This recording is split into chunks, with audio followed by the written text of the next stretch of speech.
ఉద్యోగాలు అన్నారుగా, మరి ఇక్కడ మీరు చెన్నూరు నియోజకవర్గం తీసుకుంటే గెలిచే ముందు వివేక్ వెంకటస్వామి గారు 40,000 ఉద్యోగాలు ఇస్తా అన్నారు.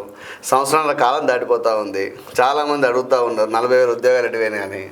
దీనిపై మీ అభిప్రాయం, మీ ఎమ్మెల్యే గారు మీరు అడగట్లేదా మరి? అంటే ఇంకోటి, జైపూర్లో పవర్ ప్లాంట్ కూడా మీ దగ్గరనే ఉంది, అవునా? అనేక ఉద్యోగాలు కల్పించే అవకాశం కూడా అక్కడ ఉంటుందని వీనికి నాకు కూడా తెలియదు.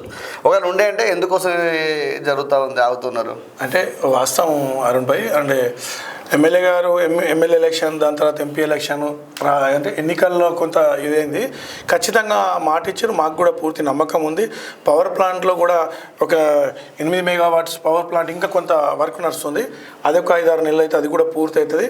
ఖచ్చితంగా దానిపై ఆలోచన ఉంది. అంటే ఎమ్మెల్యే గారికి పూర్తిగా ఇక్కడ అంటే ఎమ్మెల్యే గారికి ఎందుకంటే తెలంగాణ రాష్ట్రం వచ్చిన తర్వాత వాళ్ళకి అధికారంలో లేకుండా ఎంతో ఇబ్బందుల పాలయ్యారు. అంటే